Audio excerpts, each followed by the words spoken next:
She handed me the papers while I was buttering her toast. No eye contact, no preamble, just a soft rustle across the table and a faint, "You should read this." Divorce. I didn't move.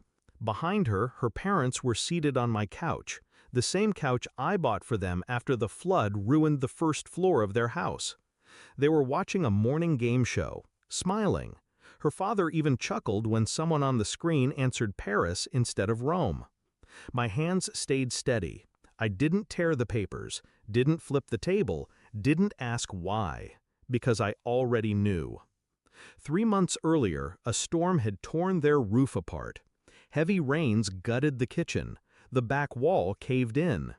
My father-in-law claimed he'd lost his job the same week, said they couldn't afford repairs. She cried, begged me to help them, so I did. I liquidated my emergency fund, sold my bike, took on freelance work until 2 a.m. to pay for it all. Blueprints, contractors, the tiles her mother insisted on. I thought I was saving a family. Turns out, I was building my own execution chamber. The warning signs were small, offhand comments, conversations that stopped when I entered the room, laughter behind closed doors. Her father started walking differently, less slouched, more smug. My wife smiled more when she was texting than when she was talking to me, and I kept telling myself I was paranoid. I wasn't. When I found the second phone in her gym bag, I didn't confront her. I just took pictures, installed spyware, sat back, and waited. The messages were all there, dozens of them. Her and her father, coordinating the lie. The job loss was fake. The flood damage, intentional. They had let the storm weaken the structure, removed insulation, let moisture rot the beams so the collapse would seem natural. Let him feel like the hero, she texted. Then we strike. It wasn't just betrayal, it was warfare, psychological, precise. Even the divorce papers were backdated. She had them signed and witnessed weeks before she ever handed them to me. I didn't tell anyone, didn't scream or accuse. Instead, I found my own blueprint and redrew the lines. She expected me to sign in silence, to move out, disappear. What she didn't expect was the email. I sent it to her firm's partners at 9 a.m. sharp. Subject, Unethical Activity, Internal Financial Abuse Report.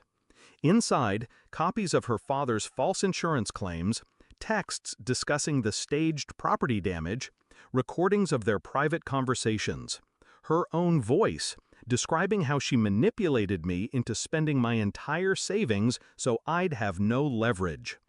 I watched her open it across the table. She went pale. "What is this?" she whispered. I finally looked up. Evidence. She stood. Her voice cracked. "You hacked me?" "No," I said calmly. "I observed you." Her father rose from the couch, sputtering, "You can't prove anything."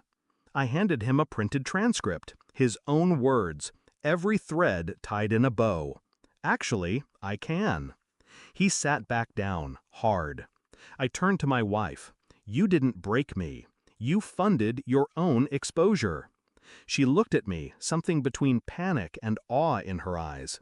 I placed the divorce papers back in front of her. "I'll sign, but under new terms." I handed her a second envelope. Settlement documents I had pre-negotiated with her firm's senior legal counsel who didn't want to go down with her. She'd keep her license, barely, but she'd lose everything else. The firm, the family reputation, the control. I rose, slow and precise. "You had a plan," I said. So did I. Then I walked out. I live in a small apartment now, quiet, clean, mine. The money's gone, the house too, but so is the weight. They say betrayal burns, but it doesn't. It freezes, numbs you until you stop expecting warmth. I don't miss her. I don't hate her either. What I feel now is something colder. Not anger, clarity. She tried to take everything, and instead, she gave me something better. Myself. Final line. They built a trap and handed me the hammer. They just never expected I'd swing it back.